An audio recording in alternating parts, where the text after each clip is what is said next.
ጤና ይስጥልን ልጆች። ይህ ዘኪዎስ የተሰኘው ለአጭር ጥያቄዎች አጭር ምላሽ የምትሰጡበት ዝግጅታችን ነው። ብዙ እንደምትመልሱ ተስፋ እናደርጋለን። መልካም ጊዜ።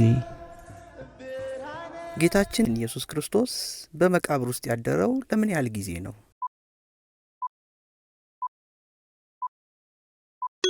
ለ3 ቀንና 3 ሌሊት ካላችሁ ትክክል ናችሁ።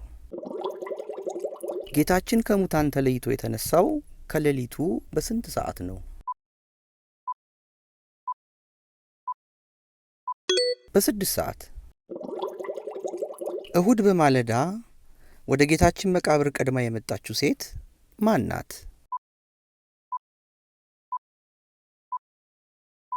መግደላዊት ማርያም። ጌታችን ሲነሳ የመቃብሩን ድንጋይ ያንከባለለው ማን ነበር? መልአኩ አላችሁ። ትክክል ናችሁ። ጌታችን መቃብር ክፈቱልኝ፣ መግነዝ ፍቱልኝ ሳይል በተዘጋ መቃብር ውስጥ ተነስቷል። የክርስቶስ መነሳት ሲነገራቸው ወደ መቃብሩ ከሮጡት ደቀ መዛሙርት መካከል ቀድሞ የደረሰው ማን ነበር? ቅዱስ ዮሐንስ፣ የጌታ ወዳጅ። ወደ ጌታችን መቃብር ሮጠው ከደረሱት ደቀ መዛሙርት መካከል በመጀመሪያ ወደ ውስጥ የገባው ማን ነበር? ሊቀ ሐዋርያት ቅዱስ ጴጥሮስ ካላችሁ ትክክል ናችሁ። ጌታችን ከተነሳ በኋላ ማርያም መግደላዊት ስታገኘው ምን መስሏት ነበር?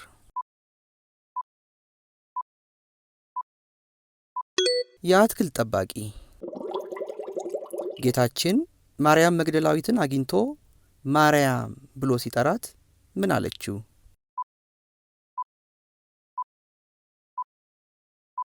ረቡኒ አለችው። በዕብራይስጥ ቋንቋ መምህር ሆይ ማለት ነው። በትንሣኤ ዕለት ሥርዓተ ቅዳሴ የሚከናወነው በየትኛው ሰዓት ነው?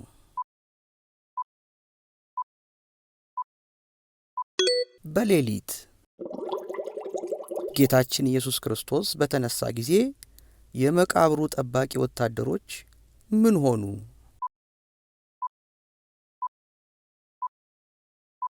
እንደ ሞቱ ሆኑ ካላችሁ ትክክል ናችሁ።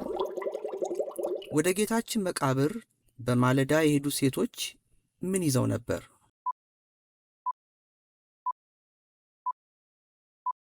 ሽቱ ካላችሁ ልክ ናችሁ። የጌታችንን መነሳት አላምንም ብሎ የተጠራጠረው ሐዋርያ ማን ነው?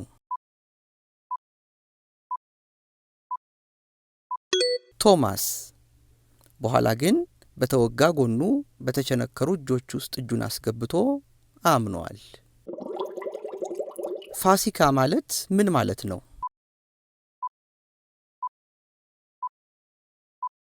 ማለፍ ወይም መሻገር ካላችሁ በትክክል መልሳችኋል። በትንሣኤ ማግስት ያለው ቀን ምን ይባላል?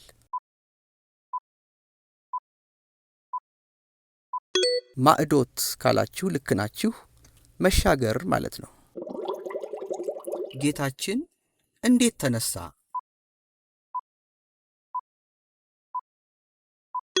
ከእንቅልፍ እንደሚነቃ ሰው ካላችሁ በትክክል መልሳችኋል።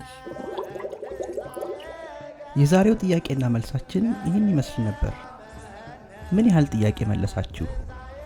ወላጆቻችሁን ጠይቁና ከታች ባለው የኮሜንት ማስቀመጫ ላይ ቁጥሮቹን አስቀምጡልን። እናመሰግናለን።